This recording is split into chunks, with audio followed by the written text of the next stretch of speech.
पृथ्वीराज चौहान एक ऐसा नाम जो भारतीय इतिहास में गूंजता रहता है। वो एक राजा थे, एक योद्धा थे, एक कहानी थे। 12वीं सदी के आखिर में जब भारत में बहुत उथल पुथल मची थी, पृथ्वीराज ने अजमेर और दिल्ली पर राज किया। वो अपनी बहादुरी, युद्ध कौशल और अडिग साहस के लिए जाने जाते थे।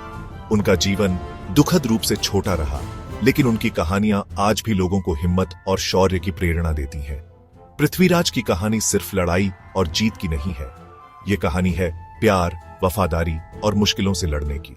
वो एक सिद्धांतों वाले इंसान थे, एक ऐसे राजा जो अपनी प्रजा से प्यार करते थे और उनकी आजादी के लिए लड़े। उनका नाम राजपूत वीरता का प्रतीक बन गया। उनकी विरासत हमेशा के लिए भारत के इतिहास से जुड़ गई। ये निबंध पृथ्वीराज चौहान के जीवन और समय के बारे में है, उनके सत्ता में आने, मोहम्मद गोरी के खिलाफ उनकी महाकाव्य लड़ाइयों और भारतीय इतिहास पर उनके प्रभाव के बारे में। पृथ्वीराज चौहान वंश के योद्धाओं के खानदान में पैदा हुए थे। अपने पिता की असामयिक मृत्यु के बाद वो सिर्फ 11 साल की उम्र में राजा बन गए।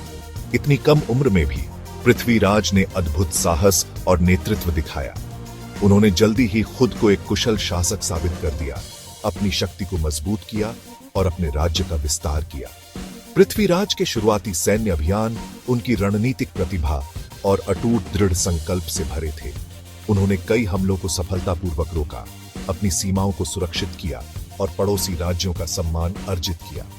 चंदेलों के खिलाफ उनकी जीत, खासकर ग्वालियर के महत्वपूर्ण किले पर उनकी विजय ने उन्हें एक दुर्जय योद्धा राजा के रूप में स्थापित किया। हालांकि पश्चिम से एक नए और अधिक खतरनाक खतरे, मोहम्मद गोरी के उभरने से जल्द ही ये शुरुआती सफलताएं ढक गईं। जैसे ही पृथ्वीराज ने उत्तर भारत में अपनी शक्ति मजबूत की, अफगानिस्तान में एक नई ताकत बढ़ रही थी। महत्वाकांक्षी मोहम्मद गोरी के नेतृत्व वाला घुरीद साम्राज्य। गोरी ने भारत की समृद्ध और उपजाऊ भूमि में पूर्व की ओर अपने साम्राज्य का विस्तार करने का लक्ष्य रखा था। इस महत्वाकांक्षा ने उसे पृथ्वीराज के साथ टकराव के रास्ते पर डाल दिया, जिससे कई संघर्ष हुए जिन्होंने उत्तर भारत के भाग्य का फैसला किया। दोनों सेनाओं के बीच पहली मुठभेड़ 1191 ईस्वी में रणनीतिक रूप से महत्वपूर्ण शहर तराइन के पास हुई। तराइन की पहली लड़ाई के रूप में जानी जाने वाली यह लड़ाई पृथ्वीराज और मोहम्मद गोरी दोनों की सैन्य शक्ति का प्रमाण बन गई। यह एक ऐसी लड़ाई थी जिसने दो साम्राज्यों के भाग्य और वास्तव में भारतीय इतिहास के पाठ्यक्रम को आकार दिया। तराइन का पहला युद्ध दिग्गजों का संघर्ष था। एक शक्तिशाली राजपूत संघ के शीर्ष पर पृथ्वीराज का सामना मोहम्मद गोरी के नेतृत्व वाली हमलावर घुरीद सेना से हुआ। घंटों तक युद्ध चला, चमकते स्टील और गरजते खुरों का बवंडर। संख्या में कम होने के बावजूद पृथ्वीराज की सेनाएं बेजोड़ क्रूरता और सामरिक प्रतिभा के साथ लड़ी। अपने कौशल और बहादुरी के लिए प्रसिद्ध राजपूत घुड़सवार सेना ने घुरीद रैंकों को तोड़ दिया, जिससे अराजकता और भ्रम पैदा हो गया। युद्ध का रुख निर्णायक रूप से पृथ्वीराज के पक्ष में हो गया। गंभीर रूप से घायल मोहम्मद गोरी मुश्किल से अपनी जान बचाकर युद्ध के मैदान से भाग पाया। तराइन की पहली लड़ाई पृथ्वीराज की शानदार जीत के साथ समाप्त हुई, जिसने उसके राज्य की रक्षा की और उसे भारत में घुरीद महत्वाकांक्षाओं के खिलाफ एक मजबूत दीवार के रूप में स्थापित किया। भाग 5। तराइन का दूसरा युद्ध, एक भयानक हार। तराइन का पहला युद्ध हालांकि पृथ्वीराज के लिए एक महत्वपूर्ण जीत थी, लेकिन यह एक बड़े संघर्ष की प्रस्तावना मात्र थी। मोहम्मद गोरी महत्वाकांक्षा और बदला लेने की प्यास से प्रेरित होकर 1 साल बाद एक पुनर्गठित और उससे भी बड़ी सेना के साथ भारत लौट आया। 1192 ईस्वी में लड़ा गया तराइन का दूसरा युद्ध भारतीय इतिहास में एक महत्वपूर्ण मोड़ साबित होगा। इस बार गोरी ने अपनी पिछली गलतियों से सीखते हुए चालाक रणनीति का इस्तेमाल किया और राजपूत रैंकों के भीतर फूट का फायदा उठाया। उसने भोर से पहले राजपूत शिविर पर एक आश्चर्यजनक हमला किया, जिससे वे सतर्क नहीं हो पाए। राजपूत सेना हालांकि बहादुरी से लड़ रही थी, घुरीद हमले के विशाल आकार और क्रूरता से अभिभूत हो गई थी। पृथ्वीराज अपने ही कुछ सहयोगियों द्वारा धोखा दिया गया और दूसरों द्वारा त्याग दिया गया बहादुरी से लड़ा, लेकिन अंततः पकड़ा गया। तराइन का दूसरा युद्ध राजपूतों की करारी हार के साथ समाप्त हुआ, जिसने उत्तर भारत में घुरीद प्रभुत्व की शुरुआत को चिह्नित किया। भाग 6 किंवदंती और इतिहास, सच्चाई का खुलासा। पृथ्वीराज चौहान की कहानी केवल एक ऐतिहासिक कथा नहीं है, यह रोमांस, वीरता और त्रासदी के तत्वों से ओतप्रोत एक महाकाव्य गाथा है। जबकि ऐतिहासिक वृत्तांत उनके जीवन और शासनकाल को समझने के लिए एक रूपरेखा प्रदान करते हैं, साहित्यिक रचनाएं, विशेष रूप से महाकाव्य कविता पृथ्वीराज रासो, एक अधिक रंगीन और नाटकीय चित्रण प्रस्तुत करती है। पृथ्वीराज के दरबारी कवि चंद बरदाई द्वारा रचित पृथ्वीराज रासो राजा के आसपास की कहानियों और किंवदंतियों का खजाना है। यह संयोगिता के लिए उनके प्रेम, उनके साहसी प्रेम विवाह और उनके महान तीरंदाजी कौशल का वर्णन करता है।